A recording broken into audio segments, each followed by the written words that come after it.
প্রধানমন্ত্রী আর অর্থমন্ত্রী গোটা বাংলা বলতে আমি বোঝাতে চাইছি শুধু পশ্চিমবঙ্গ নয়, পশ্চিমবঙ্গ, বাংলাদেশ, এই বিরাট এলাকাটা নিয়ে তখন একটা বাংলা। আর সেই বাংলার প্রধানমন্ত্রী ছিলেন সনাতন গোস্বামীপাদ। তাঁরা যখন চৈতন্যদেবের সংস্পর্শে এলেন, তাদের ওই বিরাট বিপুল বৈভবের জগৎ ত্যাগ করে, ত্যাগের পথ অবলম্বন করে মানুষের কল্যাণের জন্য কঠোর সাধনা করলেন। তাদেরকে যদি আমরা স্মরণ মনন না করি, তাহলে আমরা এই নরজন্মটা ধন্য করব কি করে? সেই জন্য আজকে আমরা এই 6 গোস্বামীর মধ্যে রূপ এবং সনাতন, এই 2 গোস্বামীর গুণগাথা শ্রবণ করব। সেই যুগে সরকারি চাকরি পাওয়াটা খুব কঠিন ছিল। এখনকার দিনে সরকারি চাকরি পাওয়াটা একটু সহজ হয়ে গেছে। ঘুষ দিতে পারলেই সরকারি চাকরি হয়ে যায়, শুনতে পাচ্ছি চারিদিকে, তাই না? চোখ কান খোলা রাখলেই আমরা দেখতে পাচ্ছি। যদি কারোর পড়াশোনার যোগ নাও থাকে, ঘুষ দেবার জোর থাকলেও সরকারি চাকরি হয়ে যাবার একটা সম্ভাবনা থাকে। কিন্তু চৈতন্য মহাপ্রভুর যুগে ওই সুযোগটি ছিল না। কারণ চৈতন্য মহাপ্রভুর যুগে ছিল রাজতন্ত্র, গণতন্ত্র নয়। রাজা যাকে মনে করবেন শ্রেষ্ঠ ব্যক্তি, তাকে চাকরি দেবেন। এবং রাজার পাশে তার পণ্ডিত মণ্ডলী থাকতেন শ্রেষ্ঠ ব্যক্তিকে চিনে নেবার জন্য। পণ্ডিত মণ্ডলী যাকে বলতেন যে না ইনি শ্রেষ্ঠ, তাকে চাকরিটা দেওয়া হতো। সেই জন্য পণ্ডিত মণ্ডলী ঠিক করতেন সেই যুগে চাকরি কে পাবে। সারা বাংলার রাজা তখন আলাউদ্দিন হোসেন শাহ, এবং তিনি যেহেতু বাঙালি নন, তারা তো সব বিদেশের, ইরান তুরান ওই সব দেশের লোক। সেই জন্য তারা যখন আমাদের দেশ শাসন করছে, জানতে হবে আমাদেরকে আদর করে শাসন করতে আসেনি। তারা আমাদেরকে যতটা সম্ভব শোষণ করার জন্য তারা শাসন করছে। সেই জন্য চিনে নেবে যে কে শ্রেষ্ঠ ব্যক্তি, তবে তাকে চাকরিটা দেওয়া হবে। তারপর আবার ব্রাহ্মণের ছেলে মুসলমান রাজার দরবারে চাকরি পাওয়া কত কঠিন কাজ বলুন তো। মুসলমান রাজা একটা হিন্দু ব্রাহ্মণকে চাকরি দেবে, এটা কি অত সহজ ব্যাপার? হিন্দু ব্রাহ্মণকে তখনই মুসলমান রাজা চাকরি দেবে যখন দেখবে মুসলমানদের মধ্যে সেরকম বুদ্ধিমান কেউ নেই, তবে তো একটা হিন্দু ব্রাহ্মণকে চাকরি দেবে। কারণ ইসলাম ধর্মের এটা একটা ঘোষিত সত্য কথা যে ইসলাম শাসিত রাজ্যে বেনামাজি লোক শাসনের অধিকার থাকে না। এইগুলো সবাই জানে না। এই যে ইরান ইসলামিক রিপাবলিক লেখা থাকে, কারণ ওখানে নামাজ যদি কেউ না পড়ে সে শাসনতন্ত্রের মধ্যে আসতেই পারবে না। সেই জন্য ইসলামিক শাসন ব্যবস্থায় বেনামাজি লোক শাসনতন্ত্রের সঙ্গে যুক্ত থাকার কোনো অধিকার নেই, তাকে কাফেরদের সঙ্গে গণনা করা হবে। তাহলে রূপ গোস্বামী, সনাতন গোস্বামী কোনোদিন নামাজ পড়ছেন এ তো জীবনে আমরা শুনিনি। তারা ব্রাহ্মণের ছেলে, তারা আহ্নিক করেছেন। তা তাদেরকে যখন একটা প্রধানমন্ত্রীর দায়িত্ব দেওয়া হচ্ছে, একটা অর্থমন্ত্রীর দায়িত্ব দেওয়া হচ্ছে, নিশ্চয়ই তাদের মুখ দেখে চাকরি দেওয়া হচ্ছে না। তারা তাদের গুণগত মান প্রমাণ করেছেন, তবে তারা আলাউদ্দিন হোসেন শাহের মতন নবাবের দরবারে চাকরি পাচ্ছেন। এই গুণগত মানটা কি করে প্রমাণ করলো আজকে আপনাদেরকে খুলে বলে দিচ্ছি। সেই সময় একটা বিরাট মসজিদ তৈরি হয়েছিল আলাউদ্দিন হোসেন শাহের আদেশে। এবার মসজিদটা যখন তৈরি হলো, মসজিদ যখন তৈরি শেষ, তখন মসজিদটার উপরে কারুকার্য দেখার জন্য রাজাকে উপরে তোলা হলো।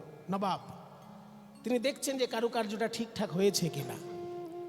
তা কারুকার্যটা ঠিকঠাক হয়েছে কিনা দেখার জন্য যখন মসজিদের চূড়ার কাছে গেছেন, সেই সময় যিনি হেড মিস্ত্রি তিনি বলছেন যে নবাব, খুব সুন্দর মসজিদ হয়েছে বটে, তবে চূড়াটা এই ফুলের কুঁড়ি বানানো হয়েছে।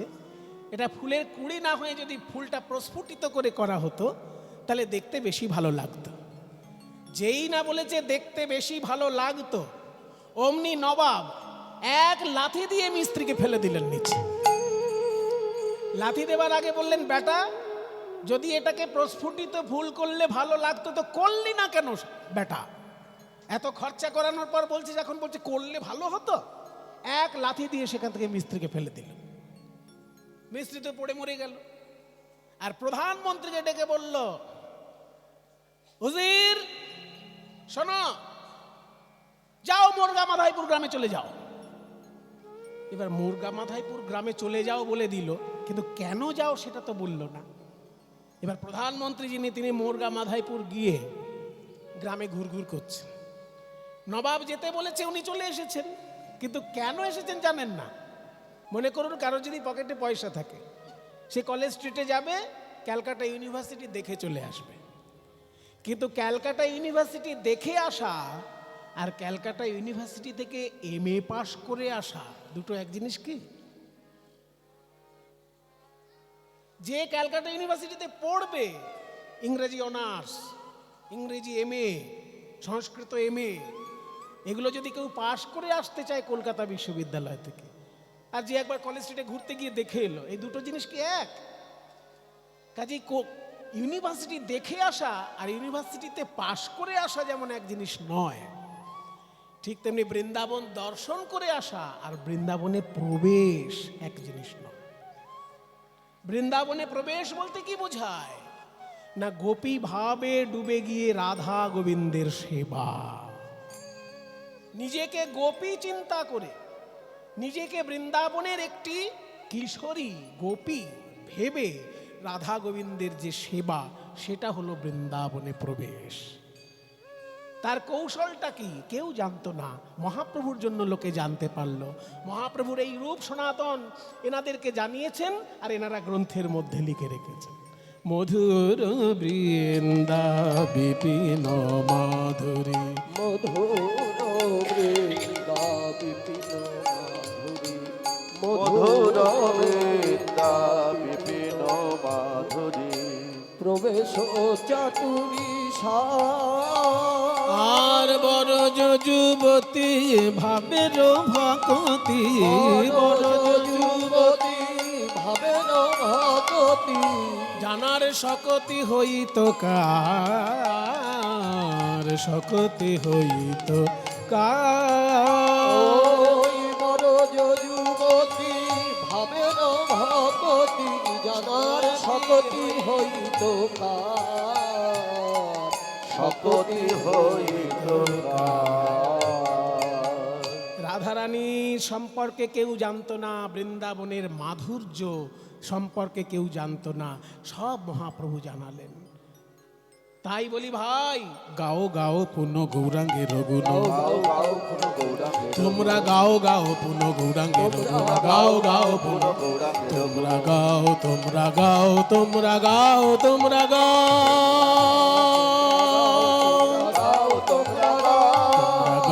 তোমরা গাও, তোমরা গাও, তোমরা গাও, তোমরা গাও,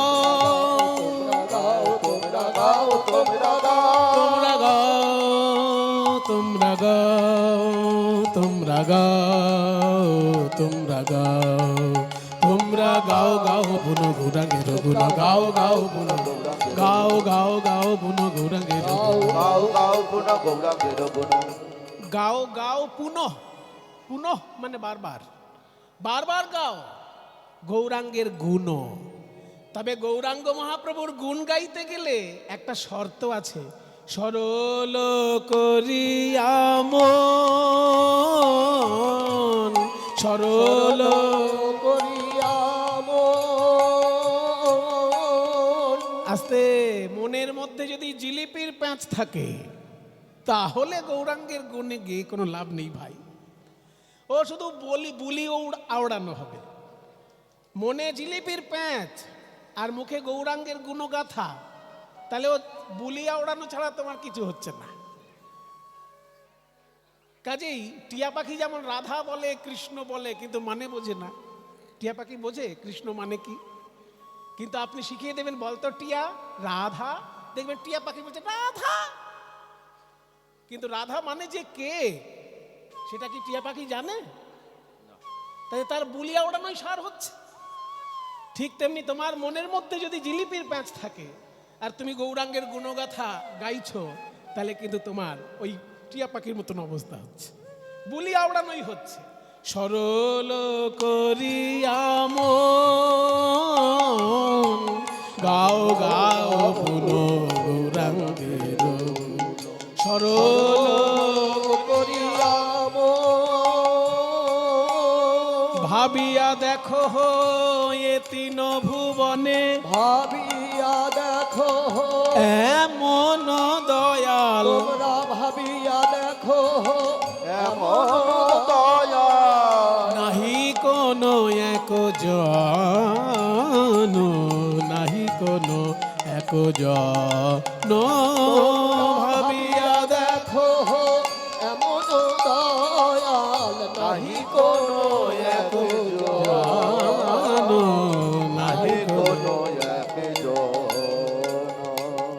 এতক্ষণ পদকর্তা যা বললেন, মহাপ্রভু আমাদের কি কি জানালেন না? বৃন্দাবনের মহিমা জানালেন, রাধারানীর মহিমা জানালেন, আর আমরা কি করব তাও পদকর্তা বলে দিলেন। তোমরা গৌরগুণ গাইবে, কিন্তু মনটা সরল রেখে গাইবে। এইবার পদকর্তা নিজের কথা বলছেন। পদকর্তা বলছেন, ওগো ভাই, আমার মহাপ্রভুর গুণের কথা তোমাদের জানালাম, আর তোমরা কেমন করে মহাপ্রভুর গুণ গাইবে তাও বলে দিলাম।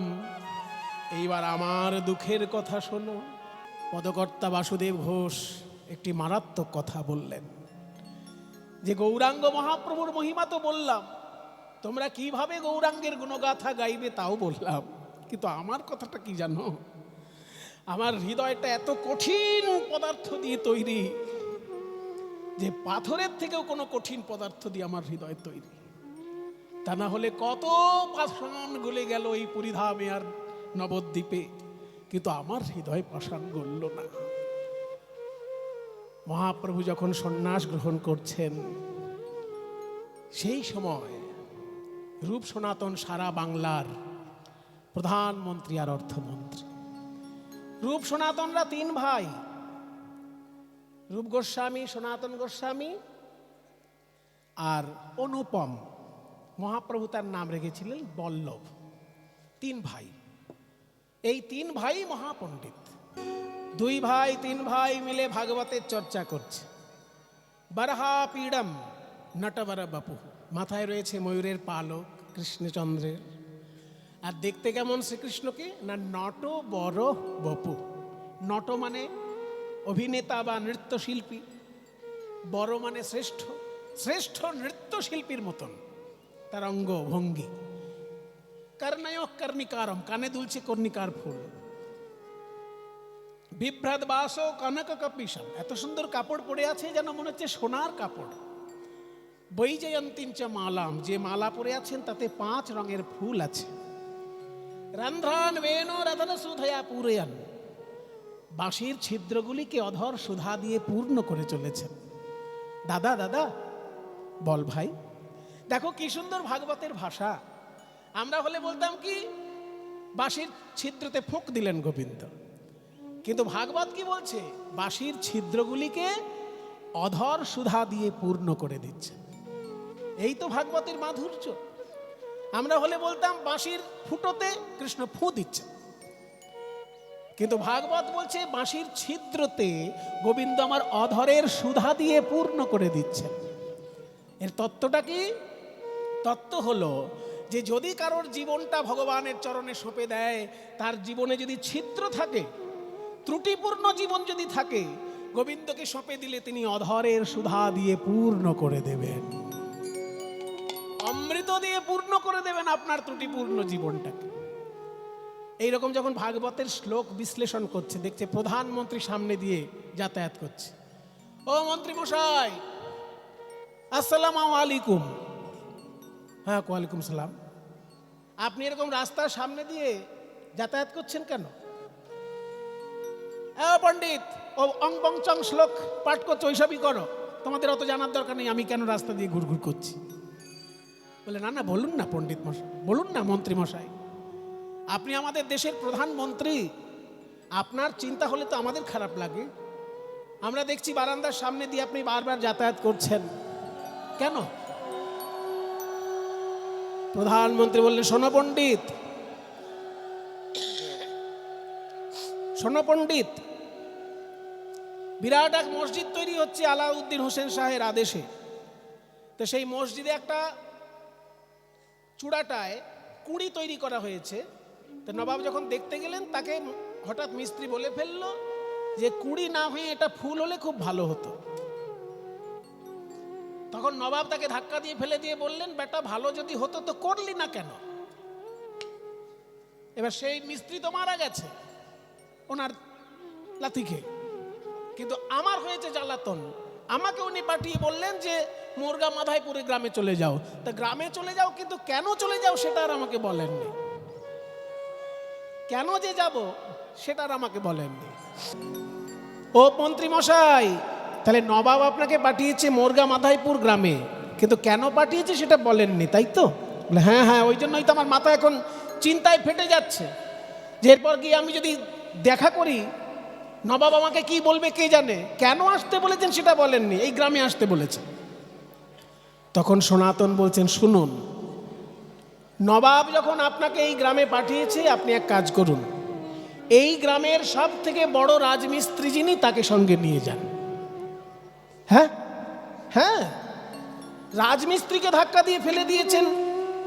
রাজমিস্ত্রি বলেছে যে এটা কুড়ি না হয়ে ফুল হলে ভালো হতো, সেই জন্যই তো ধাক্কা দিয়ে ফেলে দিয়েছেন। তাহলে একটা নতুন রাজমিস্ত্রি নিয়ে যান, যেটা ওইটাকে ফুলে পরিণত করবে। যান, আপনাকে আর চিন্তা করতে হবে না। এই পণ্ডিত, যদি নবাব আমাকে দেখে, রাজমিস্ত্রি দেখে যদি রেগে যায়, তাহলে কিন্তু তোমাকে সারা জীবন জেলখানায় পৌঁছতে হবে। ঠিক আছে ঠিক আছে। আমার মতন একটা সাধারণ নাগরিক, তার জীবন চলে গেলে কি হয়, কিন্তু আপনি যেভাবে চিন্তা করছেন দেশের জন্য, আপনার চিন্তা দেখে আমার চিন্তা হচ্ছে। যা দোষ হবে আমার হবে। আপনি একজন রাজমিস্ত্রি নিয়ে যান, আপনি আমার কথা বলবেন, যদি নবাব শাস্তি দেন, আমি গিয়ে সেই শাস্তি মাথা পেতে নেব। ঠিক আছে পণ্ডিত, এই পণ্ডিতের নাম ঠিকানা লিখে রাখ। হ্যাঁ, লিখে রেখেছ? চলো। এক প্রধান বড় রাজমিস্ত্রি সঙ্গে নিয়ে নবাবের দরবারে হাজির হলেন সেই পুরনো প্রধানমন্ত্রী। নবাব বলছে, হুজুর, তুমি মোরগা মাধাইপুরে গিয়েছিলে, ফিরে এলে? জি হুজুর। আচ্ছা, সঙ্গে কাকে এনেছো? ওই মোরগা মাধাইপুরের ওইখানে সব থেকে বড় একজন রাজমিস্ত্রি, ওনাকে ধরে এনেছে। কে আনতে বলেছে তোমাকে রাজমিস্ত্রি? আমি না আমি না আমি না আমি না আমি আনিনি, আমি আনিনি, ওইখানকার এক পণ্ডিত পাঠিয়েছে। পণ্ডিত পাঠিয়েছে? হ্যাঁ হ্যাঁ হ্যাঁ, পণ্ডিতের নাম ঠিকানা লিখে এনেছি হুজুর।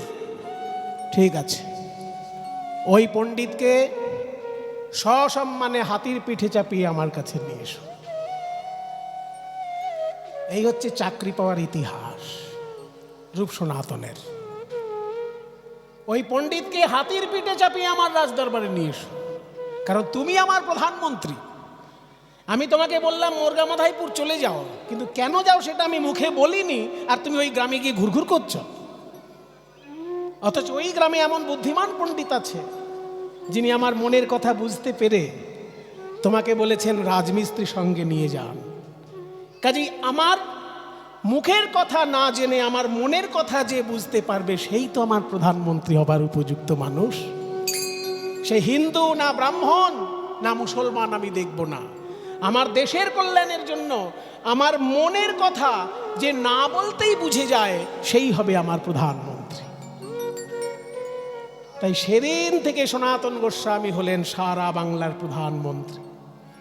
আর তার পরিবারটাকে এতই ভালো লেগে গেল আলাউদ্দিন হোসেন শাহের, যে তার ভাই, মেজ ভাই রূপ গোস্বামীকে করে দিলেন অর্থমন্ত্রী, আর ছোট ভাই অনুপমকে করে দিলেন সচিব। এই তিনটে বিভাগ, তিনজনকে দিয়ে তারা রাজকর্মচারী হয়ে গেল সেদিন থেকে। সারা বাংলার প্রধানমন্ত্রী সনাতন, সারা বাংলার অর্থমন্ত্রী রূপ গোস্বামী, আর সচিব মহাশয় হচ্ছেন অনুপম। এই তিন ভাই নবাবের সেবা করেন, কিন্তু তারা তলে তলে খবর পেয়েছেন যে নবদ্বীপে নাকি একটা ছেলে জন্ম নিয়েছে, তার নাম নিমাই পণ্ডিত। সে নাকি অনেক সমাজ সংস্কারের কাজ করেছে এবং অবশেষে সে নাকি সন্ন্যাসী হয়ে পুরীধামে চলে গেছে। তাই সনাতন আর রূপের মনে খুব দুঃখ যে নিমাই পণ্ডিতকে আমরা সরাসরি দেখতে পেলাম না। রাজকর্মচারী হয়ে, প্রধানমন্ত্রী হয়ে, অর্থমন্ত্রী হয়ে বাস করছি, কোনোদিন কি তাকে দেখতে পাবো না? কোনোদিন কি তিনি আমাদেরকে দেখা দেবেন না? এই চিন্তা করে তিন ভাই আলাউদ্দিন হোসেন শাহের রাজকর্মচারী হয়ে, প্রধানমন্ত্রী, অর্থমন্ত্রী হয়ে দেশের সেবা করছেন।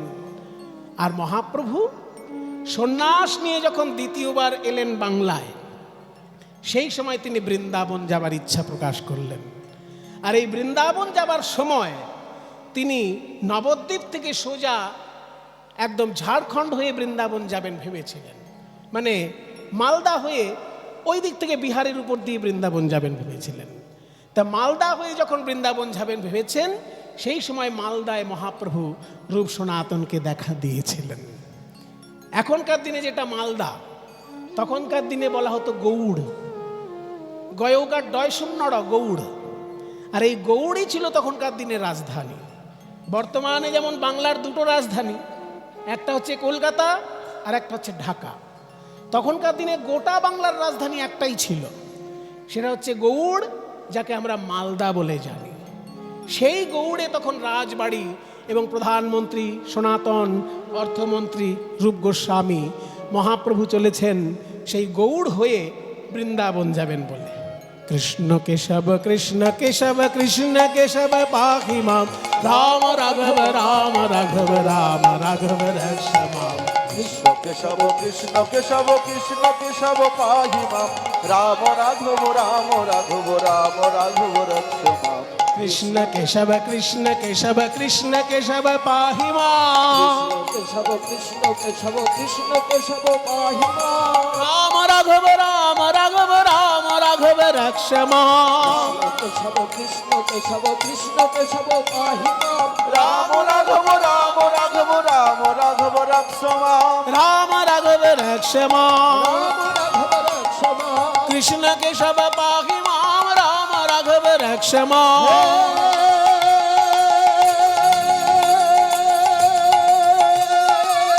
কৃষ্ণ করুণা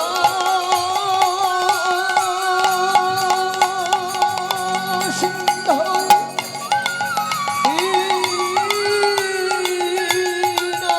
দীনবন্ধু জগৎপতে গোপেশ গোপিকাকান্ত রাধাকান্ত নমস্তুতে। রাম রাঘব রক্ষ মাম, রাম রাঘব রক্ষ মাম। কৃষ্ণ কেশব পাহি মাম, রাম রাঘব রক্ষ মাম। কৃষ্ণ কেশব পাহি মাম, রাম রাঘব রক্ষ মাম।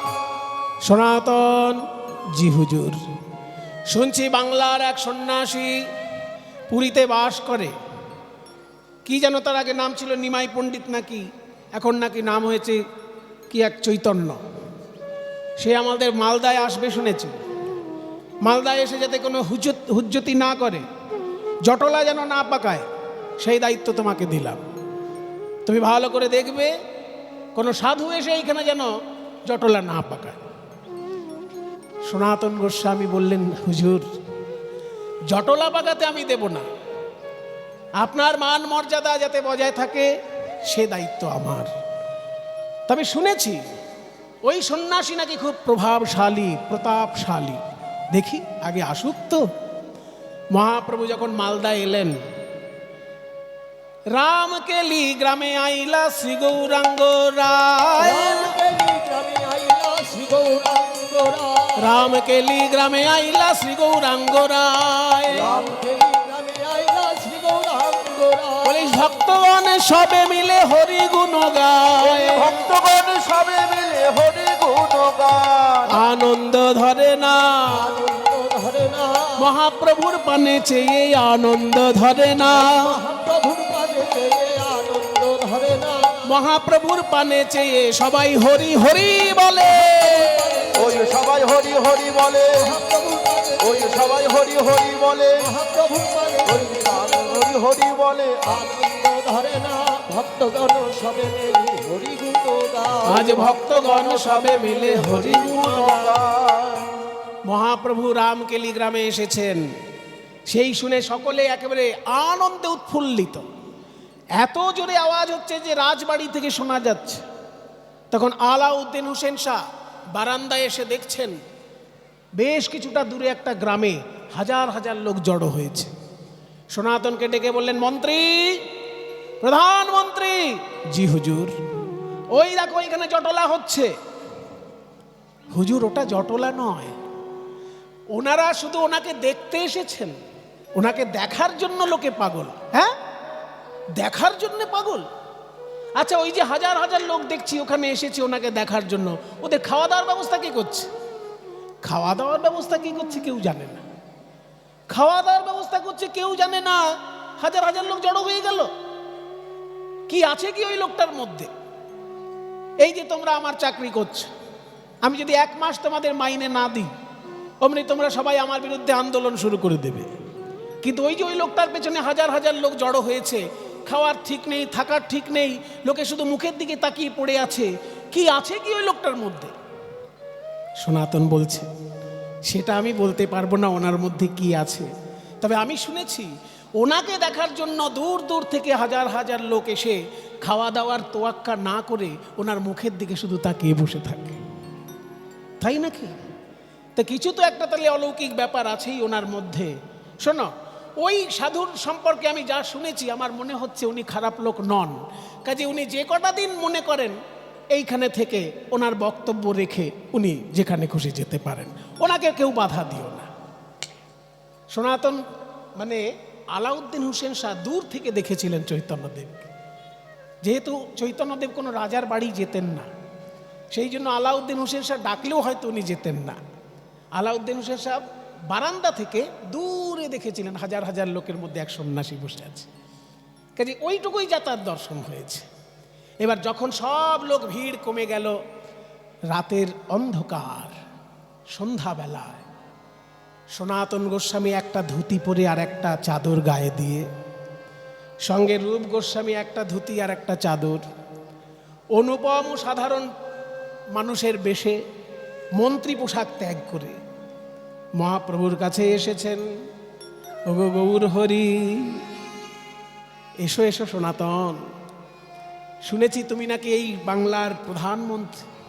হুজুর, মহাপ্রভু, আমি প্রধানমন্ত্রী নবাবের কাছে, আমি প্রধানমন্ত্রী সাধারণ মানুষের কাছে, কিন্তু আমি আপনার কাছে আপনার চরণের দাস। আমি আপনাকে বহুদিন ধরে দেখব বলে ভাবছিলাম, কোনোদিন দেখা হয়নি। আমার বুকের ভিতর কয়েকটি প্রশ্ন আছে, সেগুলো আমি আপনার কাছে উজাড় করে দিতে চাই। বলো সনাতন, কি তোমার প্রশ্ন? সনাতন হাত জোড় করে বলে, প্রভু, কে বা আমি, কেন মরে? এই খুব মূল্যবান প্রশ্ন সনাতন করছেন মহাপ্রভুকে। কে বা আমি, কেন মরে যারে তাপত্রয়? মুখস্থ করে নিন প্রশ্নটা, আপনাদেরই মঙ্গল হবে। সারা জীবন মনে রাখার মতো একটা কথা। সনাতন প্রশ্ন করছে মহাপ্রভুকে, কে বা আমি, কেন মরে যারে তাপত্রয়? পুছিতে না জানি প্রভু, কইছে হিত হয়।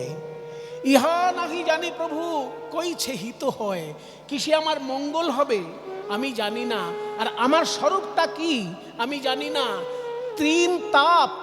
ত্রিতাপ জ্বালা কেন আমাকে দগ্ধীভূত করছে আমি জানি না।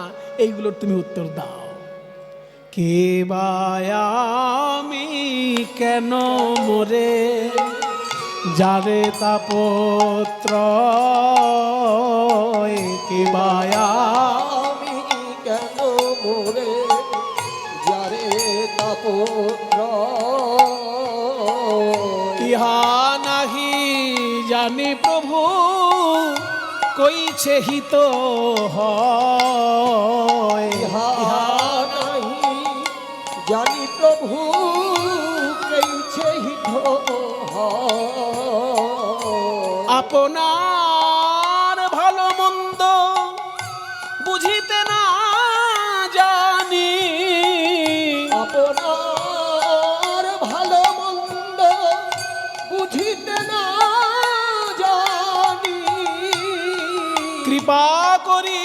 সব তত্ত্ব কহত আপনি, কৃপা করি সব তত্ত্ব কহত আপনি। আমি নিজের ভালো জানি না গো, নিজের ভালো জানি না গো, কৃপা করে বলো প্রভু, নিজের ভালো জানি না গো। কৃপা করে বলো প্রভু, বলো বলো কে বাই আমি কেন এলাম, কৃপা করে বলো।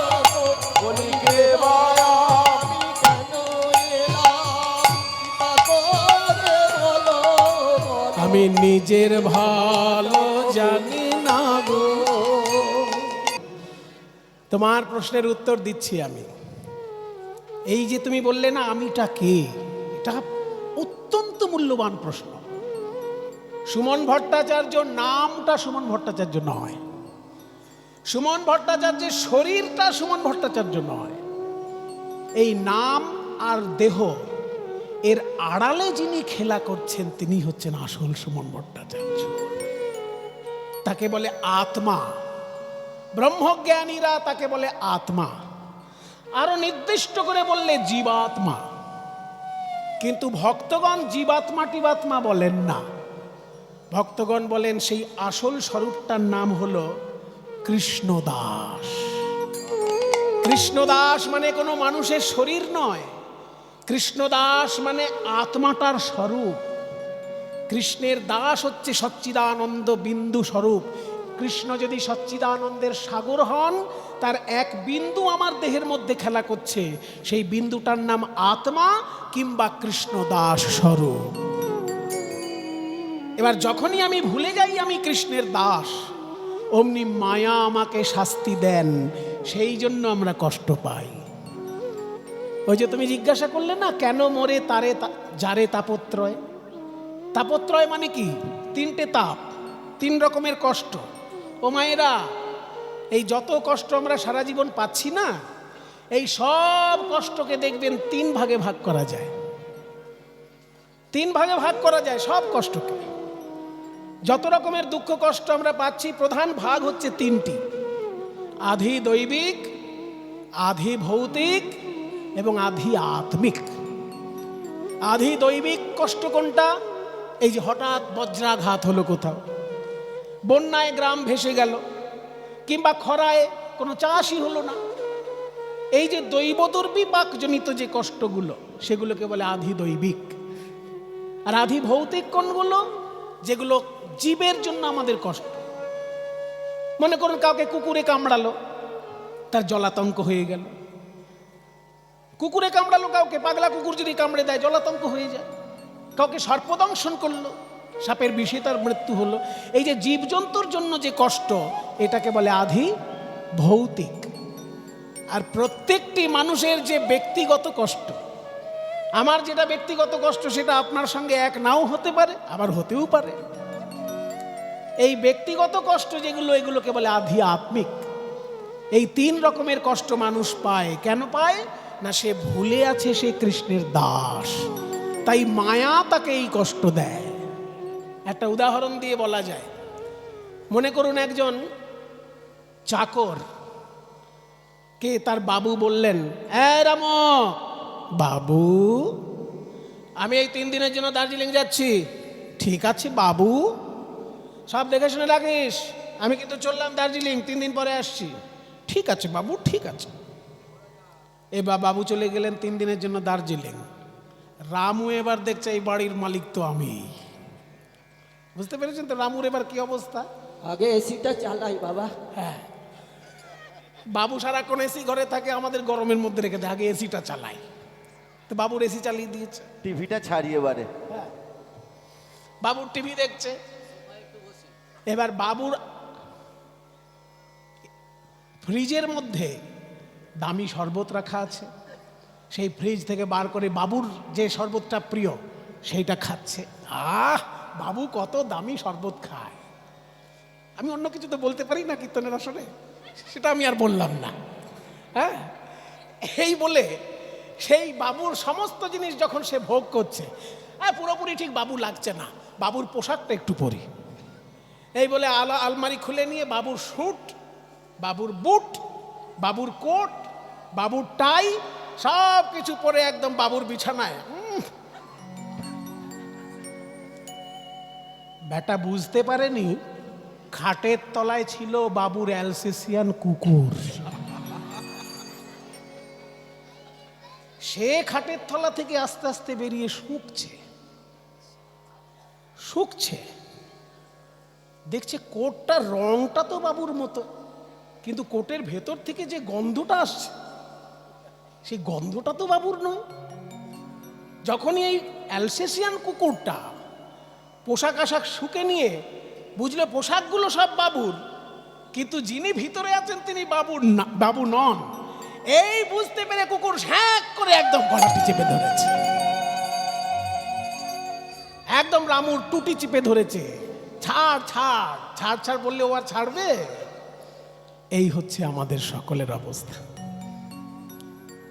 আমরা নিজেকে মালিক ভাবি, নিজেকে বাবু ভাবি, নিজেকে সব কিছুর ভোক্তা হিসেবে ভাবি, কিন্তু আসল তো শ্রীকৃষ্ণ ভোক্তা। যৎ করসি যদস্নাসি যজ্জুহুষি দদাসি যৎ ইয়া তপস্যসি কৌন্তেয় তৎকুরুস্ব মদর্পণম। তুমি যা খাবে, যা পরবে, যা কিছু ভোগ করবে করো, কোনো দোষ নেই, কিন্তু আমাকে সমর্পণ করে করো। সেটা তো আমরা ভুলে যাই।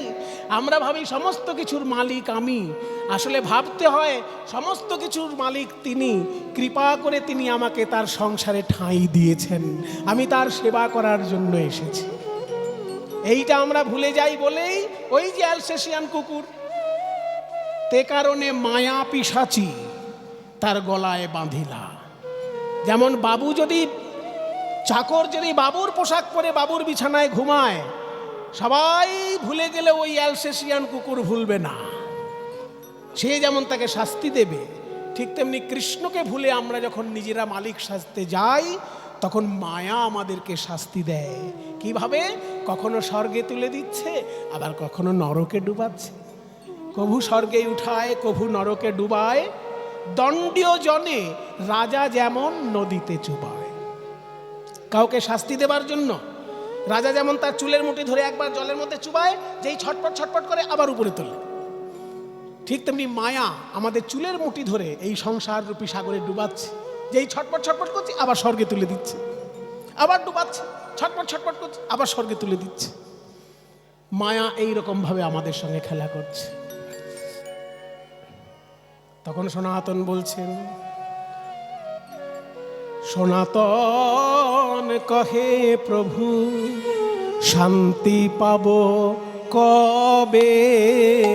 সনাতন কহে প্রভু শান্তি পাব কবে। সনাতন কহে প্রভু শান্তি পাব কবে। সনাতন কহে প্রভু শান্তি পাব কবে। প্রভু কহে সনাতন আমি মরি যবে। প্রভু কহে সনাতন আমি মরি যবে। যেদিন আমার আমি ভুলে যাব, আমার আমি ভুলে যাব, সবই তোমার তুমি হয়ে যাবে, আমার আমি ভুলে যাব। সবই তোমার তুমি হয়ে যাবে। বলি সেদিন মোদের শান্তি হবে, তোমার তুমি হয়ে যাবে। বলি সেদিন মোদের শান্তি হবে, তোমার তুমি হয়ে যাবে, আমার আমি ভুলে যাবে। সনাতন প্রভু কহে সনাতন আমি মরি যাবে। সনাতন কহে প্রভু শান্তি পাবো কবে। প্রভু কহে সনাতন আমি মরি যবে। সব কাজের মধ্যে আমি করছি, আমি করছি, আমি করছি, এই আমি আমি আমি এই আমি আমি আমি কথাটা যেদিনকে জীবন থেকে সরে যাবে, সব তুমিময় হয়ে যাবে, সেদিনকে আমরা শান্তি পাব। তাই তো কবিগুরু রবীন্দ্রনাথ বললেন, আমার মাথা নত করে দাও হে তোমার চরণ ধুলার তলে, সকল অহংকার হে আমার ডুবাও চোখের জলে, আমার মাথা নত করে দাও হে তোমার চরণ ধুলার তলে, হে তোমার চরণ ধুলার তলে। আপনারে শুধু ঘেরিয়া ঘেরিয়া ঘুরে মরি পলে পলে, শুধু আমিকে নিয়ে ব্যস্ত, আমাকে নিয়ে ব্যস্ত। আমার মাথা নত করে দাও হে তোমার চরণ ধুলার তলে, সকল অহংকার হে আমার ডুবাও চোখের জলে। আরো একটা কি, কোনো ভালো কাজ করতে পারলে আমরা বলি আমি করেছি, আমি করেছি, কিন্তু সেটা যেন না করি। দেখুন চৈতন্যদেবের আদেশের সঙ্গে, চৈতন্যদেবের বাণীর সঙ্গে রবীন্দ্রনাথের বাণী কি সুন্দর মিলে যাচ্ছে। ওই যে বললো না, সনাতন কহে প্রভু আমি শান্তি পাই কবে, মহাপ্রভু বলছেন আমি মরি যবে। জীবনে আমি শব্দটা যদি ভুলে যেতে পারি তাহলেই আমি শান্তি পাব। যে কোনো বড় কাজ করলে, যে কোনো ভালো কাজ করলে দেখবেন লোককে ডেকে ডেকে বলতে ইচ্ছে করে, জানো এটা আমি করেছি, এটা আমি করেছি, এটা আমি করেছি। সেটা যেন না করি, ভগবান আমাকে দিয়ে করিয়ে নিয়েছেন এই কথাটা যেন বলতে পারি। আমারে না যেন করি প্রচার আমার আপন কাজে, তোমারই ইচ্ছা করো হে পূর্ণ আমার জীবন মাঝে, আমারে না যেন করি প্রচার আমার আপন কাজে, তোমারই ইচ্ছা করো হে পূর্ণ আমার জীবন মাঝে। বৈষ্ণব শাস্ত্রের সঙ্গে রবীন্দ্র সাহিত্য কত ওতপ্রোতভাবে মিল দেখুন। বৈষ্ণব শাস্ত্র কি বলে, আপন ইচ্ছায় জীব কোটি বাঞ্ছা করে, কৃষ্ণের যা ইচ্ছা হয় তাই ফল ধরে। আমি ভাবতে পারি অনেক কিছু, কিন্তু হবে সেটাই যেটা ভগবান চাইবেন, কৃষ্ণ যেটা চাইবেন। তাই কবিগুরু বলছেন, তোমারই ইচ্ছা করো হে পূর্ণ আমার জীবন মাঝে, আমারে না যেন করি প্রচার আমার আপন কাজে, তোমারই ইচ্ছা করো হে পূর্ণ আমার জীবন মাঝে, যাচি হে তোমার চরম শান্তি, পরাণে তোমার পরম কান্তি, যাচি হে তোমার চরম শান্তি, পরাণে তোমার পরম কান্তি, আমারে আড়াল করিয়া দাঁড়াও হৃদয় পদ্ম দলে। জীবনে দুটো জিনিস চাওয়ার, সংসারে বাস করতে গেলে আমরা কি চাই? যে কোনো মানুষ, এই যে যারা আপনারা এখানে কীর্তন শুনছেন, আমিও নিজেকে ধরে নিয়ে, আমরা কি চাই? একটু শান্তি চাই। সংসারে আমরা শান্তি চাই, সমাজে শান্তি চাই, দেশে শান্তি চাই। কিন্তু শান্তিটা কোন শান্তি? আমার ব্যক্তিগত শান্তি যদি হয় তাহলে সেটা সীমিত চাওয়া হয়ে গেল।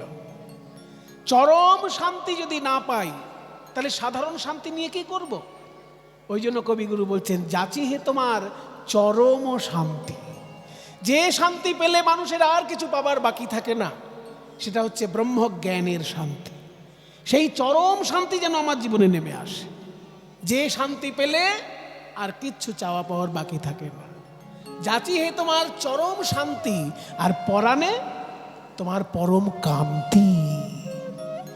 ঈশ্বরের দিব্য রূপ যদি একবার হৃদয় মাঝে কেউ দেখতে পায়, তাহলে আর কিছু তার পাবার বাকি থাকে? দলে আমার মাথা নত করে দাও হে তোমার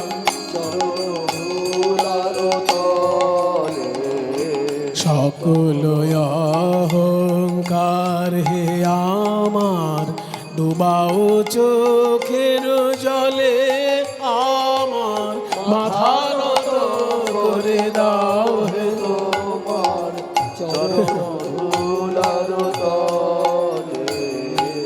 তাই বলে আমি মলে ঘুচিবে জঞ্জাল।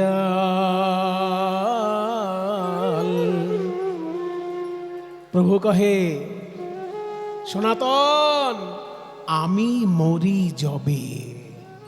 সনাতন কহে, প্রভু শান্তি হবে কবে? প্রভু কহে, সনাতন আমি মরি যবে।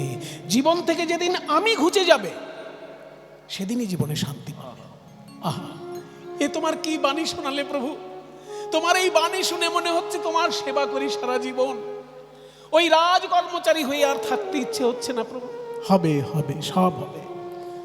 শ্রীকৃষ্ণের চরণে প্রার্থনা জানাও, তোমার সব ইচ্ছা পূর্ণ হবে। তুমিই তো আমার কৃষ্ণ।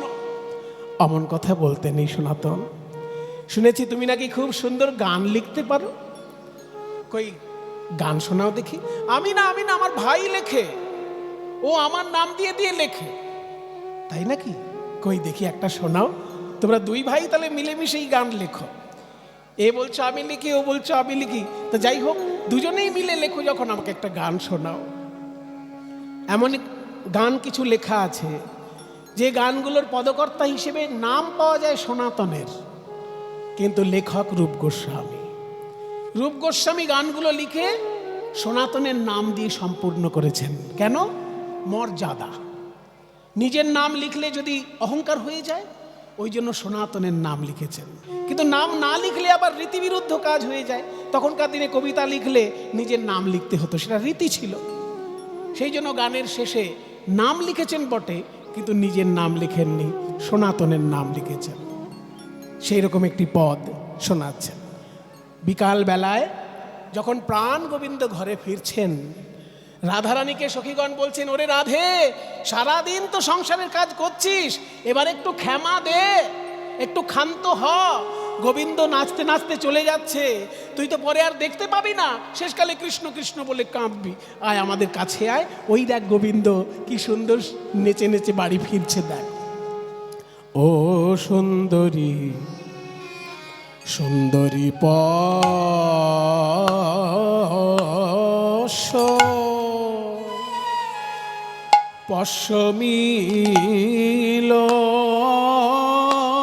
পশমিলতি মিলতি বনমা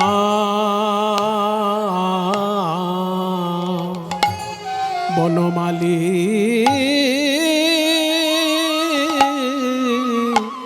ও সুন্দরী, বলি ও সুন্দরী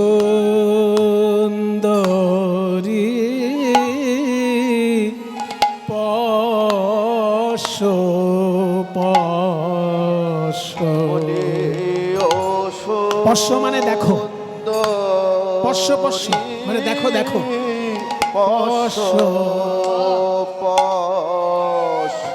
ওই দেখ আসিতেছে তোর সর্বস্ব ও সুন্দরী পশ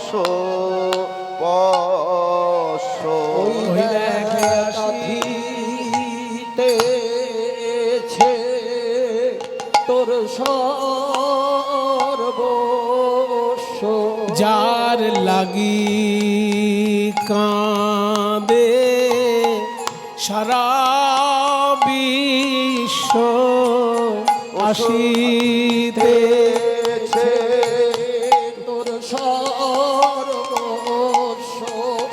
লাগি কাঁদে সারা বিশ্ব আসিতেছে তোর সর্বস্ব যার লাগে কাঁদে সারা বিশ্ব আসিতেছে তোর সর্বস্ব সুবলার কাঁধে ভুজ দিয়ে আসিতেছে তোর সর্বস্ব সুবলার কাঁধে ভুজ আসে ব্রজের পথে আলো করে সুবলার কাঁধে আসে ব্রজের আলো করে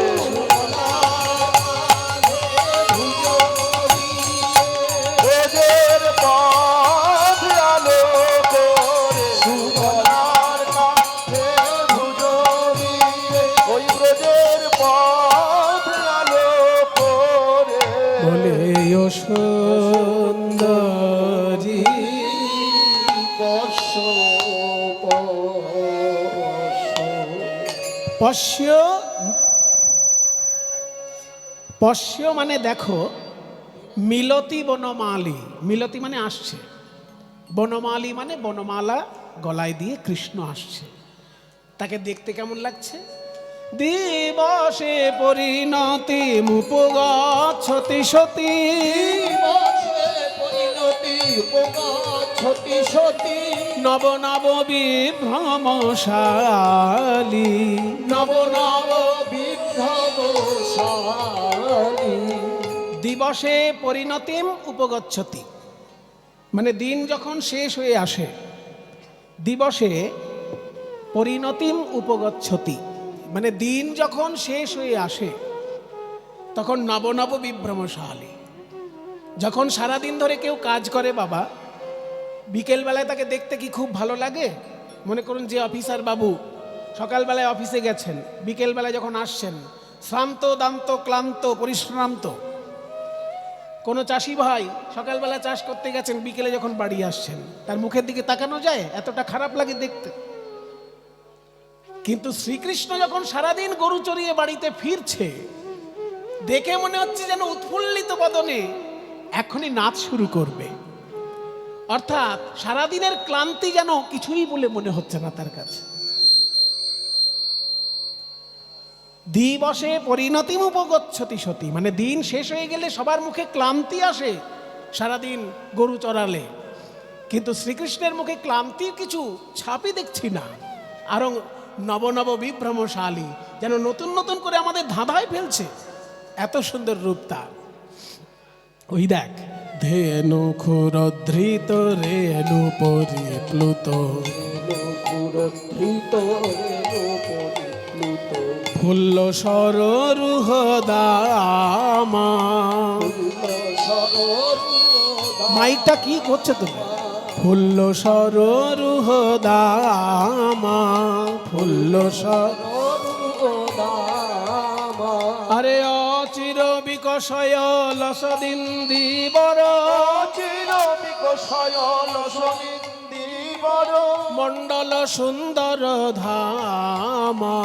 মণ্ডল সুন্দর ধামা যেন কমলের মালা রে কমলের মালারে গোবিন্দের রূপ যেন কমলের মালা রে।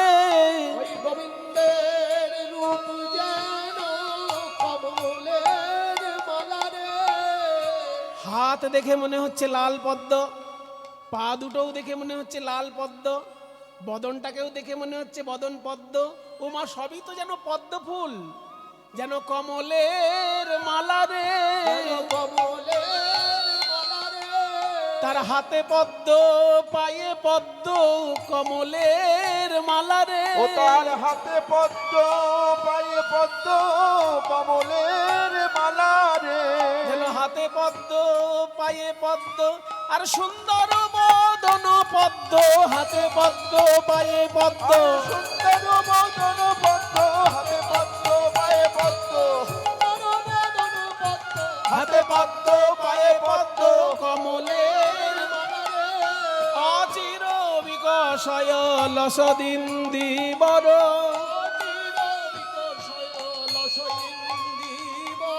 মণ্ডল সুন্দর ধাম, মন্দর কর মুরলি রতি কৃততা, কর রতি কর মুরলি রতি কৃততা, রাত্র দিগন্ত তরঙ্গী, অত্র দিগন্ত তরঙ্গী।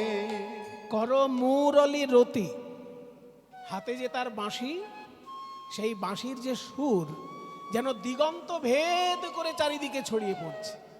দিগন্ত মানে দিকের অন্ত, পূব দিক যেখানে শেষ হয়েছে সেটা পূব দিকের অন্ত, পশ্চিম দিক যেখানে শেষ হয়েছে সেটা পশ্চিম দিকের অন্ত। এই দিগন্ত যেন ভেদ করে যাচ্ছে তার বাঁশির সুর।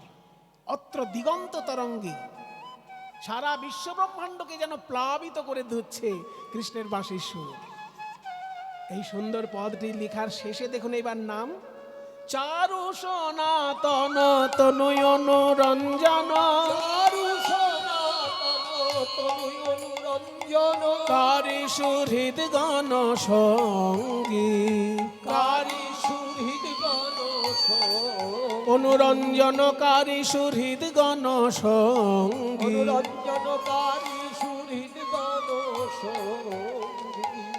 চারু সনাতন তনু। চারু মানে সুন্দর, আর সনাতন মানে নিত্য। এই যে সনাতন ধর্ম কেন বলা হয়, আমাদের ধর্মটাকে সনাতন ধর্ম কেন বলা হয়? সব ধর্মের জন্মদাতা আছে, আমাদের ধর্মের জন্মদাতা নেই। তার কারণ কি? আদি অনাদি কাল থেকে আমাদের ধর্ম হয়ে আসছে, ওই জন্য আমাদের ধর্ম হচ্ছে সনাতন ধর্ম। সনাতন ধর্ম মানে চিরস্থায়ী চিরকালীন যে ধর্ম। তার আবার জন্মদাতা হয়ে গেলে তো তখন থেকে সেই ধর্মটা শুরু হলো, তার আগে সেই ধর্ম ছিল না। মনে করুন আমি যদি কোনো ধর্মের জন্মদাতা হই, তাহলে আমার থেকে শুরু হলো সেটা, আমার আগে সেই ধর্মটা ছিল না। ধরে নিন আমি কোনো একটা ধর্ম যদি সৃষ্টি করে দিই, তাহলে আমি তো জন্মদাতা হলাম সেই ধর্মের, তাহলে আমার আগে সেই ধর্মটা ছিল না, আমি একটা নতুন কিছু চালিয়ে দিলাম মানুষের মধ্যে। তাই আমাদের ধর্মের জন্মদাতা নেই, কারণ সৃষ্টির আদি যুগ থেকে আমাদের ধর্ম চলছে, চলবে। ওই জন্য এর নাম সনাতন ধর্ম। সনাতন মানে যেটা চিরস্থায়ী চিরন্তন, যেটাকে আমরা চিরন্তন বলি সেটাকেই সনাতন বলে। তাই বড় ভাইয়ের নাম রাখলেন সনাতন, মেজ ভাইয়ের নাম রাখলেন রূপ, আর ছোট ভাইয়ের নাম রাখলেন অনুপম।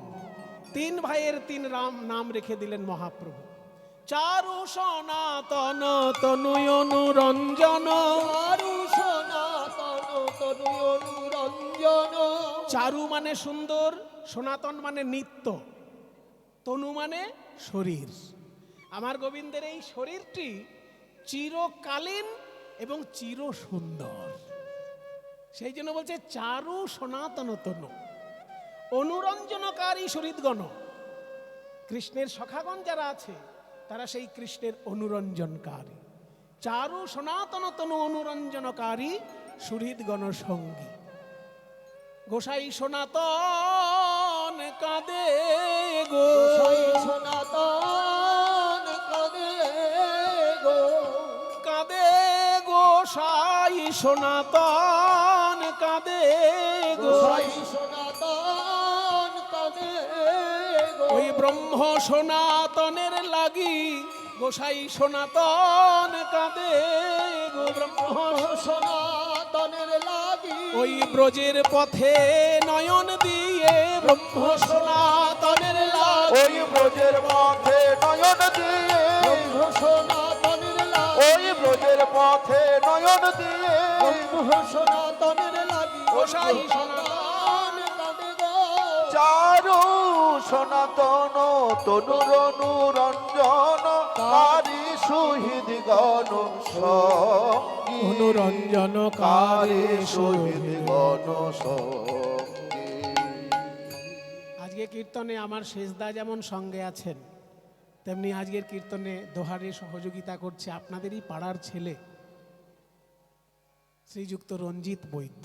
একটু উঠে দাঁড়াও, সবাই দেখুক। পাড়ার লোক চেনে, কিন্তু বাইরে থেকে যারা এসছেন তারা তো চেনেন না। এই পাড়াতেই, এইখানেই মেন রোডের ধারে ওর বাড়ি। এর নাম রঞ্জিত বৈদ্য। ও 20-22 বছর ধরে কীর্তন শিক্ষা করছে। দক্ষিণ 24 পরগনায় বিশুদ্ধ কীর্তনের চর্চা একটু কমই হয়, কিন্তু এই ছেলেটি খুব মনোযোগ দিয়ে 20-22 বছর ধরে একভাবে কীর্তন শিক্ষা চর্চা করছে। আপনারা আশীর্বাদ করবেন। এর মতো আরও যারা যারা বিশুদ্ধ কীর্তনের অনুরাগী, তারা যেন মহাপ্রভুর কৃপায় সঙ্গীত সাধনায় আরও সমৃদ্ধি লাভ করে মহাপ্রভুর চরণে সেবায় জীবন অতিবাহিত করতে পারে, এই আশীর্বাদ আপনারা সবাইকে করবেন। নিতাই গৌর প্রেমানন্দ হরি বল। চারু সনাতন তনু অনুরঞ্জন, চারু সনাতন তনু অনুরঞ্জন কারি সুহৃদ গণ অনুরঞ্জনকারী সুহৃদ গণ অনুরঞ্জন কারি সুহৃদ গণ। সনাতন, আর আমি তোমাকে অমর বলে ডাকবো না, রূপ, আর আমি তোমাকে সন্তোষ বলে ডাকবো না, অনুপম, আমি তোমাকে আর অনুপম বলে ডাকবো না, তোমাকে এবার থেকে বল্লভ বলে ডাকবো। কাজে তিনজনকে তিনটে নাম দিয়েছে। এদের নাম ছিল অমর, সন্তোষ আর অনুপম। মহাপ্রভু নাম রাখলেন সনাতন, রূপ আর বল্লভ। এই তিনজনকে তিনটে নামে মহাপ্রভুকে সম্বোধন করে বললেন, মহাপ্রভু সম্বোধন করে বললেন, আজ থেকে তোমরা আমার আপনজন হলে, যেদিনকে তোমাদের উপর শ্রীকৃষ্ণের কৃপা হবে, তোমরা এই রাজ বৈভব ত্যাগ করে রাধা গোবিন্দের সেবায় অতিবাহিত করবে জীবন। সনাতন হাত জোড় করে বলছে, প্রভু আপনার কাছে আমার একটা মিনতি আছে। বলো।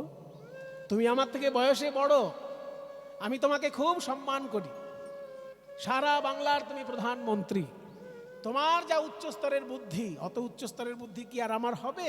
আমি তোমাকে সম্মান করি, বলো। না না প্রভু, ওইভাবে আমাকে উপরে তুলে দেবেন না, আমি আপনার চরণের দাস। শুধু আপনার কাছে এই প্রার্থনা আমার, আপনি বৃন্দাবন যদি যেতে চান, এই রাজপথে বৃন্দাবনে যাবেন না, কারণ এখন দেশের পরিস্থিতি ভালো নয়, যেখানে সেখানে যখন তখন যুদ্ধ বেঁধে যাচ্ছে। আর আপনি যেখানেই যাবেন, হাজার হাজার মানুষ আপনার মুখের দিকে তাকিয়ে থাকবে। কাজেই যদি সেখানে কোথাও যদি কিছু অনিষ্ট হয়, আপনি ভগবান, আপনার কোনো ক্ষতি হবে না, কিন্তু আপনাকে দেখতে এসে সাধারণ মানুষের তো ক্ষতি হতে পারে। সেই জন্য আমার আপনার চরণে প্রার্থনা, এই রাজপথে আপনি এখন বৃন্দাবনে যাবেন না, আপনি জঙ্গলের পথে বৃন্দাবনে যান, জঙ্গলের পথে। এবং সঙ্গী যেন একজনের বেশি দুজন না থাকে আপনার কাছে, একজন সঙ্গী নিয়ে যাবেন। এবার আপনারা বলবেন, স্বয়ং ভগবানকে উপদেশ দিলেন সনাতন, আর সেই উপদেশ ভগবান হাসি মুখে মেনেও নিলেন। এই জন্যই তো ভগবানকে বলা হয় ভক্ত বৎসল। ভক্ত আমার মাতা পিতা, ভক্ত আমার গুরু, ভক্ত আমার নাম রেখেছে বাঞ্ছা কল্পতরু। মহাপ্রভু বলছে, সনাতন তুমি আমার থেকে বয়সে বড়, তুমি আমার দাস বলে মনে করো নিজেকে, কিন্তু আমি তোমাকে আমার অভিভাবক বলেই মনে করছি। তোমার কথা শুনে আমি এই রাজপথে বৃন্দাবন যাওয়া বাতিল করলাম, আমি জঙ্গলের পথেই বৃন্দাবন যাব। এবার আপনারা দেখুন মায়েরা, সনাতন গোস্বামী কি শুধু রাজনৈতিক অস্থিরতার জন্য মহাপ্রভুকে বারণ করেছেন? এর ভেতরে একটা গোপন ব্যাপার আছে। সেটা হলো, রাজনৈতিক অস্থিরতার জন্য মহাপ্রভুকে বারণ করেনি, কারণ সনাতন জানে মহাপ্রভু হচ্ছেন স্বয়ং ভগবান। বাসুদেব ঘোষ কহে জোড় করি হাত, যেই গৌর সেই কৃষ্ণ সেই জগন্নাথ। কাজেই সনাতন জানে যে চৈতন্যদেবেরও কোনো ক্ষতি হবে না, চৈতন্যদেবের পার্ষদেরও কোনো ক্ষতি হবে না, কিন্তু রাজপথে যদি মহাপ্রভু বৃন্দাবন যান, সাধারণ মানুষ মহাপ্রভুকে কাছে পাবে, কিন্তু জঙ্গলের পথে যদি বৃন্দাবনে যান প্রভু, জঙ্গলের পশুগণ মহাপ্রভুকে কাছে পাবে। মানুষকে উদ্ধার করার ক্ষমতা তো সবার আছে, কিন্তু পশু পাখিকে উদ্ধার করার মতো ক্ষমতা কার আছে? তাই মহাপ্রভুকে বললেন জঙ্গলের পথে যান। তাই সনাতনের কথা শুনে যখন মহাপ্রভু ঝাড়খণ্ডের পথে বৃন্দাবন গেছিলেন, জঙ্গলের বাঘ পর্যন্ত সেদিনকে কৃষ্ণ নাম বলেছিল। জঙ্গলের বাঘ সেদিন কৃষ্ণ নাম বলেছিল মহাপ্রভুর চরণে। সেদিনকে হরিণ, সাপ সবাই ছুটে এসে মহাপ্রভুকে জড়িয়ে ধরেছিল। বিশুদ্ধ প্রেম জঙ্গলের পশু পাখি সেদিন পেয়েছিল মহাপ্রভুর কাছে। তারা কেঁদে কেঁদে বলেছিল, হে গৌর হরি, মানুষের উদ্ধার করার জন্য যুগে যুগে ভগবান আসেন, কিন্তু আমাদের পানে কেউ ফিরে চায় না। তুমি আমাদের কাছে যখন এসেছো আর আমাদের ছেড়ে যেও না। ওই মানুষ তোমাকে কৃষ্ণ নাম শোনাক বা না শোনাক, আমরা তোমায় হরিনাম শোনাবো, আমরা আমরা তোমায় হরিনাম, হরিনাম শোনাবো। আমরা পশু পাখি নিজ কণ্ঠে হরিনাম শোনাবো। আমরা পশু পাখি নিজ কণ্ঠে হরিনাম শোনাবো।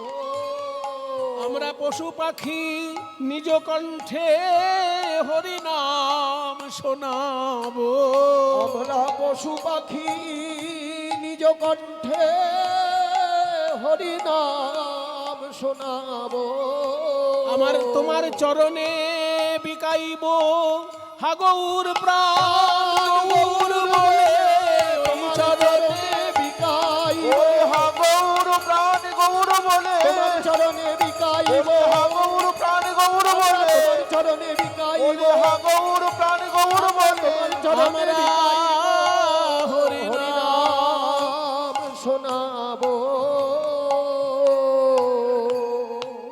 পশু পাখিকে হরিনাম বিতরণ করার ক্ষমতা মহাপ্রভু ছাড়া কারোর হবে না। এইটা বুঝেই সনাতন বলেছিলেন, আপনি জঙ্গলের পথে বৃন্দাবনে যান।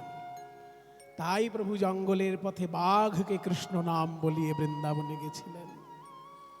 এদিকে মহাপ্রভু যখন ওই রামকেলি বা গৌড় ত্যাগ করে চলে এলেন, তার কিছুদিন পর আলাউদ্দিন হোসেন শাহ সনাতন গোস্বামীকে বলছে, হুজির, বলুন হুজুর, প্রস্তুত হও।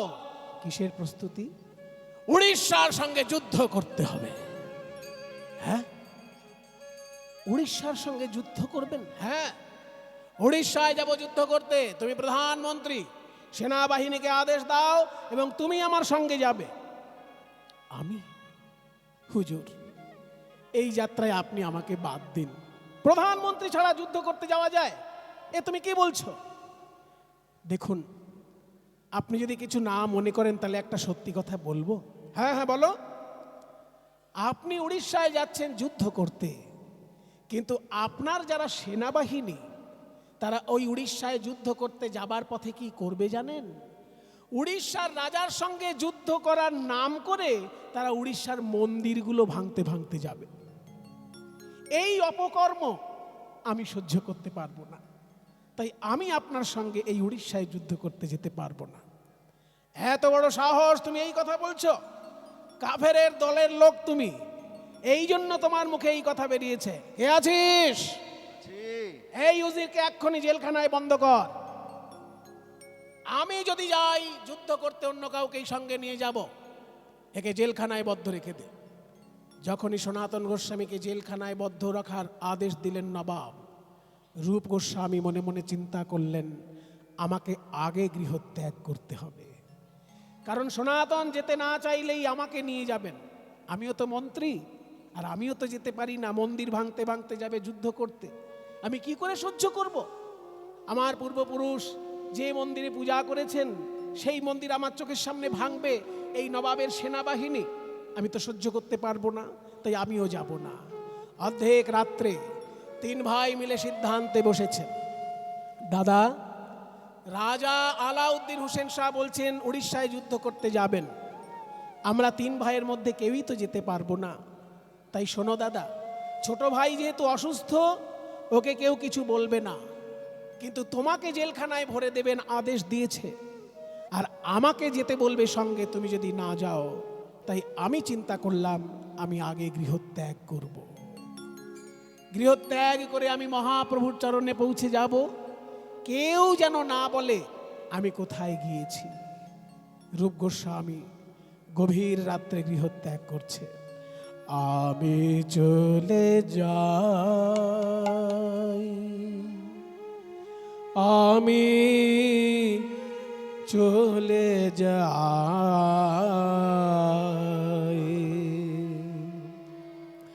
আমি চলে যাই। ও মা জাননী জন্মভূমি, দাও গো বিদায়, দাও গো বিদায়, দাও গো বিদায়। কিন্তু রূপ গোস্বামী ছিলেন দুদিকে বুদ্ধিমান। শুনুন মায়েরা, ভক্ত হতে গেলে শুধুমাত্র সাধক হলে চলে না, বুদ্ধিমান হতে হয়। এই রূপ গোস্বামী ছিলেন অর্থ এবং পরমার্থ উভয় বিদ্যায় পারদর্শী, যার জন্য তিনি অর্থমন্ত্রী ছিলেন।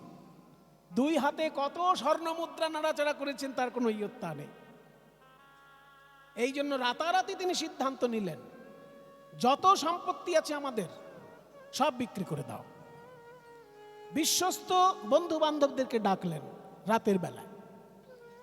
সব বন্ধু বান্ধবদেরকে ডেকে বললেন, দেখো ভাই, আমাদের সম্পত্তি বিক্রি করব, তোমরা কে কোনটা কিনবে, কে কোনটা নেবে, যার যেমন সাধ্য বলো। আমরা যেহেতু তাড়াতাড়ি বিক্রি করব, সেই জন্য পুরো দাম না পেলেও আমরা বিক্রি করতে চাই।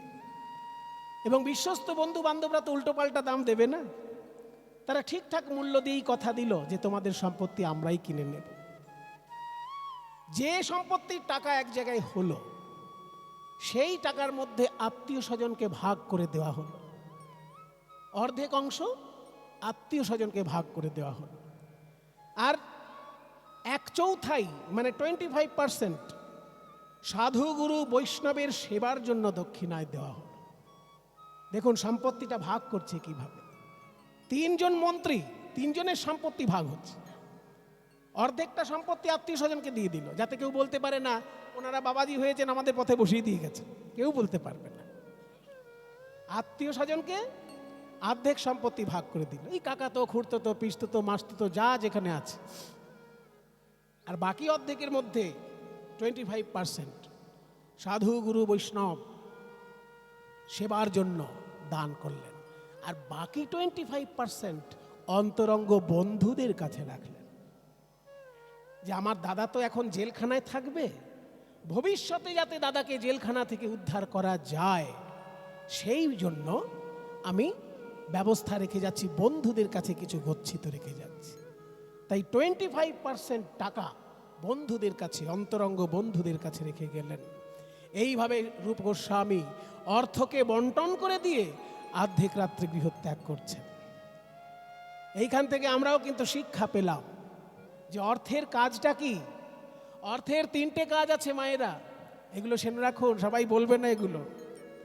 টাকা পয়সা আয় করতে জানলেই টাকা পয়সার কিন্তু সঠিক ব্যবহার সবাই জানে না।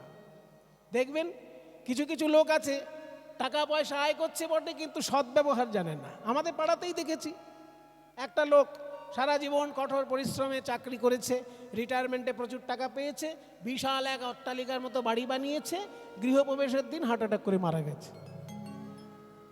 কোনো কাম্যে লাগলো না তার টাকা পয়সা। কাজেই টাকা পয়সা কাজে যদি না লাগিয়ে যেতে পারেন, তাহলে টাকা পয়সার মোট 3টে কাজ। 1, টাকা পয়সার দ্বারা ভোগ হয়। 2, টাকা পয়সার দ্বারা সমাজ সেবা হয়।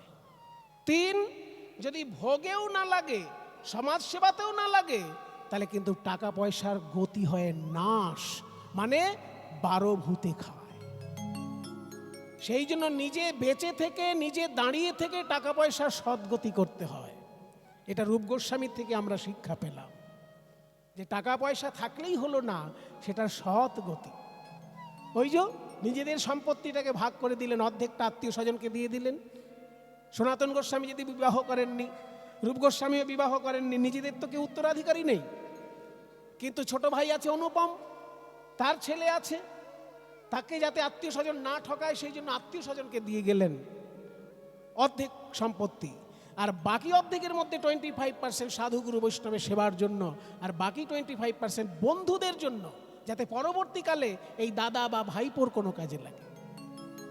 সেই জন্য টাকা পয়সা ঠিকঠাক ভাগ করে দিয়ে চলে গেলেন।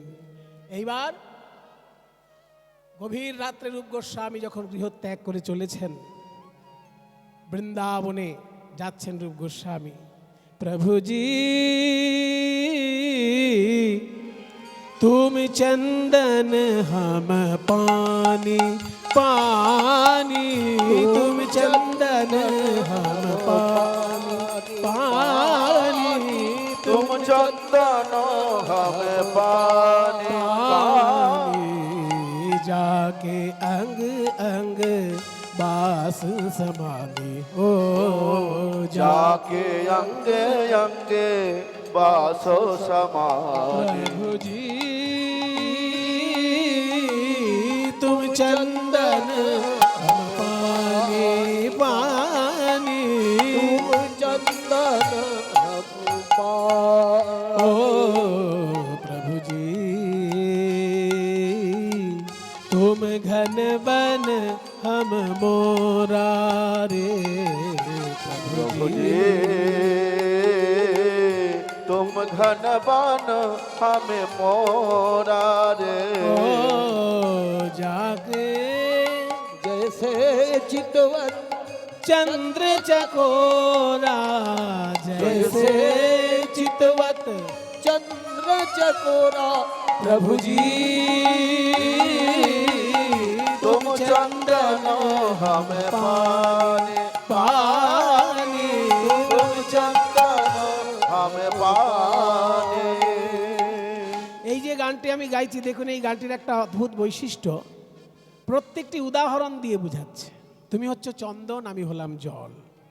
তুমি সোনার প্রদীপ, আমি হলাম তার সলতে। তুমি হলে মুক্ত আর আমি হলাম সুতো। মুক্তর অনেক দাম, সুতোর কম দাম।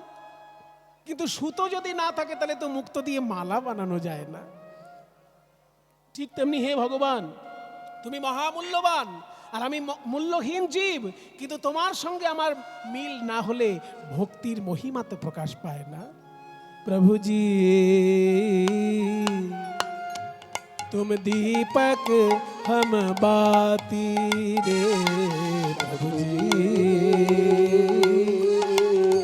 तुम दीपक हम बाती। जाके ज्योत बरे दिन राती, जाके जतीवर है दिन राती। प्रभु जी तुम चंदन हम पानी, पानी तुम चंदन हमें पानी। এই ভজনটা দেখুন এতক্ষণ দৃষ্টান্ত দেওয়া হলো, এইবার বলা হচ্ছে সিদ্ধান্ত। তুমি চন্দন, আমি জল, তুমি মুক্ত, আমি সুতো, তুমি যদি প্রদীপ হও, আমি তার সলতে, সব ঠিক আছে। এবার শেষকালে আসল কথাটি বলছে, প্রভুজি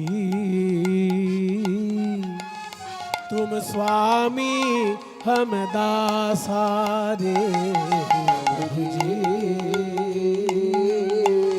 तुम स्वामी हम दासा।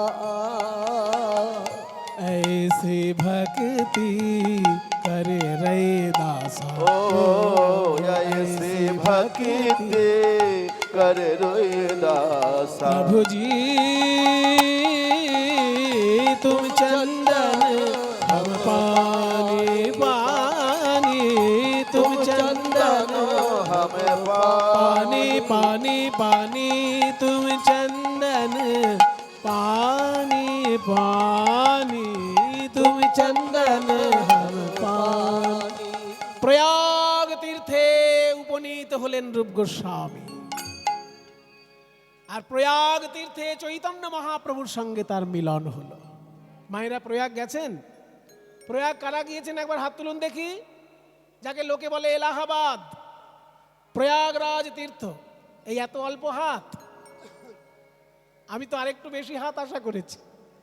যাক, পরে যদি কখনো আপনাদের সঙ্গে দেখা হয় নিশ্চয়ই আর একটু বেশি হাত পাবো। দেখবেন মায়েরা, আমার ভারতবর্ষ এমন একটি দেশ যেখানে বারবার ভগবান নেমে এসেছেন, কত লীলা করেছেন। কাজেই তাদের লীলাভূমি দর্শন করাটা খুব ভাগ্যের ব্যাপার। আমাদের সোনার বাংলায় সারা ভারত থেকে মানুষ বেড়াতে আসে, বিশেষ করে কোথায় জানেন? সব তীর্থ বারবার, গঙ্গাসাগর একবার। ঠিক তেমনি উত্তরপ্রদেশে মানুষ যখন যায়, যেখানেই যাক না কেন প্রয়াগ তীর্থে অবশ্যই যাবে, কারণ গঙ্গা যমুনা সরস্বতীর মিলন স্থল সেখানে। সেই প্রয়াগ তীর্থে যখন মহাপ্রভু গেলেন, গঙ্গার ধারে দশাশ্বমেধ ঘাট, দশাশ্বমেধ ঘাট বেনারসেও আছে, আবার প্রয়াগ তীর্থেও আছে। দশাশ্বমেধ ঘাট মানে 10টি অশ্বমেধ যজ্ঞ যেখানে একসঙ্গে হয়েছে, তাকে বলে দশাশ্বমেধ ঘাট। সেটা বেনারসেও আছে, আবার প্রয়াগ তীর্থেও আছে। সেইখানে যখন মহাপ্রভু গিয়েছেন, তখন রূপ গোস্বামীর সঙ্গে তার দেখা হয়, এবং রূপ গোস্বামীকে মহাপ্রভু সিদ্ধান্ত তত্ত্ব উপদেশ দিয়েছিলেন। সেই সিদ্ধান্তগুলোই রূপ গোস্বামী পরবর্তীকালে ভক্তি রসামৃত সিন্ধু গ্রন্থতে পরপর সাজিয়ে দিয়েছেন। ভক্তি রসের সিদ্ধান্ত কেমন না, 5টি প্রধান রস আর 7টি গৌণ রস। 5টি প্রধান রস কি কি? সবার আগে বলেছি, শান্ত, দাস্য, সখ্য, বাৎসল্য, মধুর। আর 7টি গৌণ রস কি কি? হাস্য, অদ্ভুত, বীর, করুণ, রুদ্র, ভয়ানক, বিভৎস। এই 7টি গৌণ রস আর 5টি মুখ্য রস, এই 12টি প্রধান রসের বর্ণনা মহাপ্রভু দিয়েছিলেন। সেই অনুসারে ভক্তি রসামৃত সিন্ধু গ্রন্থ রূপ গোস্বামী লিখেছেন। কিন্তু আবার বুঝিয়ে দিয়েছিলেন যে এই 9টি রসের মধ্যে, এই 12টি রসের মধ্যে মধুর রস আবার শ্রেষ্ঠ রস। সেই জন্য মধুর রসকে নিয়ে আলাদা করে তুমি একটি গ্রন্থ লিখবে। তাই মধুর রস যেহেতু সমস্ত রসের মধ্যে উজ্জ্বল রস, ওই জন্য মধুর রসকে নিয়ে যে গ্রন্থটি লেখা, তার নাম উজ্জ্বল নীলমণি। উজ্জ্বল নীলমণি, এই 2টি প্রধান গ্রন্থ রূপ গোস্বামী। যা লেখা আছে ওর মধ্যে মহাপ্রভুর ভাবাদর্শের বিষয়। ওখান থেকে রূপ গোস্বামী চলে গেলেন বৃন্দাবন, আর এদিকে সনাতনের মুক্তির জন্য রূপ গোস্বামী চিন্তা করছেন। রূপের যখন বৈরাগ্য হলো সনাতন জেলখানার মধ্যে, কারণ রাজা যাচ্ছেন উড়িষ্যায় যুদ্ধ করতে, সনাতন যাবেন না, তাই জেলখানায়। আপনারা জানবেন সেই জেলখানাটি এখনও রয়েছে মালদায়। যদি কখনো মালদায় বেড়াতে যান, অবশ্যই যাবেন মালদায় দেখতে পুরনো মসজিদগুলো। তার মধ্যে একটা মসজিদের নাম চিকা মসজিদ। চিকা মসজিদ কেন না, ওই মসজিদের মধ্যে একবার এমন চামচিকির উৎপাত হয়েছিল যে এই চামচিকির উৎপাতের জন্য সেই মসজিদে নামাজ পড়া নিষিদ্ধ হয়ে গেছিল। সেই জন্য মসজিদটা এখন ফাঁকা থাকে, কেউ সেখানে নামাজ পড়ে না। আর কেউ নামাজ পড়ে না বলে ওইটা জেলখানা হিসেবে ব্যবহার হতো, আর ওইখানেই সনাতন গোস্বামীকে আটকে রাখা হয়েছিল। সেই চিকা মসজিদ আমরা দেখে এসেছি, আপনারাও গিয়ে দেখবেন। তাই রূপের বৈরাগ্য কালে সনাতন বন্দিশালে, ওই রূপের বৈরাগ্য কালে সনাতন বন্দিশালে, বিচার করায়ে মনে মনে, বিচার করে মনে মনে, বলি শ্রীরূপের কৃপা করি উদ্ধারিলে গৌর হরি। ওই শ্রীরূপের কৃপা করি উদ্ধারিলে গৌর হরি। মোরে প্রভু না কইল শরণে, মোরে প্রভু না কইল শরণে। আমার কি অবস্থা জানো?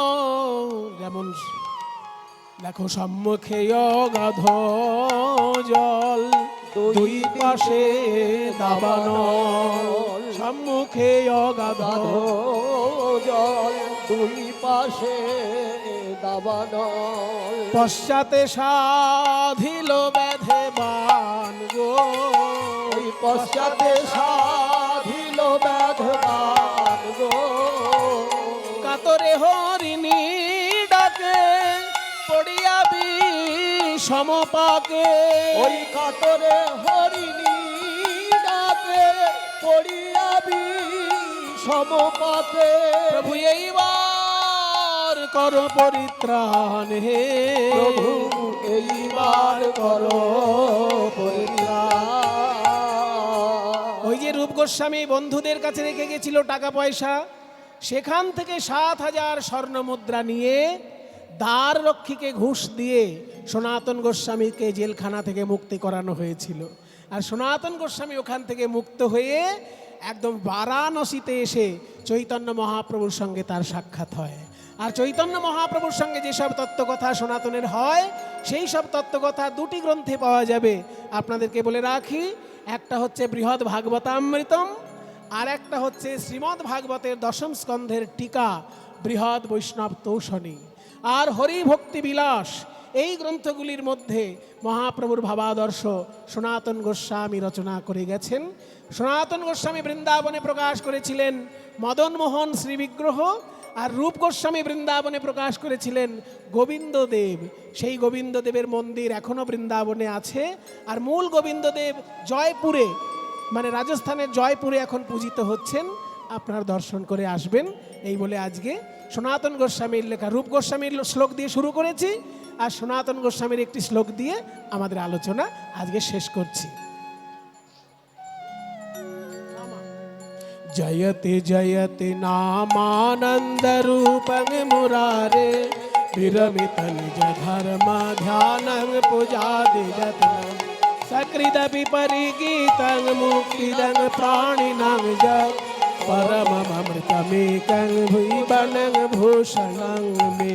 जयति जयति नामानंद रूपं मुरारे विरमित निज धर्म ध्यानपूजादि यत्नं सकृदपि परिगीतं मुक्तिदं प्राणिनां यत् परममृतमेकं जीवनं भूषणं। बोलो जय रूप सनातन भट्ट रघुनाथ, जय रूप সনাতন ভট্ট রঘুনাথ, শ্রীজীব গোপাল ভট্ট দাস রঘুনাথ। ওই শ্রীদেব গোপাল ভট্ট দাস রঘুনাথ। এই ছয় গোসাইয়ের করি চরণ বন্দন, এই 6 গোসাইয়ের করি চরণ বন্দন। যা হইতে বিঘ্ন নাশে অভীষ্ট পূরণ। ওই যাহা হইতে বিঘ্ন নাশে অভীষ্ট পূরণ। বলো জয় গৌর ভক্তবৃন্দ গৌর যার প্রাণ, জয় গৌর ভক্তবৃন্দ গৌর যাহার প্রাণ। সবে মিলে কর মোরে প্রেম ভক্তি দান। তোমরা সবে মিলে করো মোরে প্রেম ভক্তি দান। তোমরা এই কৃপা করো হে, আমার এই কৃপা করো হে, মদন ভরে গাইতে পারি এই কৃপা করো হে, যেন মদন ভরে গাইতে পারি এই কৃপা করো হে। মদন ভরে গাইতে পারি গৌর গোবিন্দ লীলা মদন ভরে গাইতে পারি। হরি বল।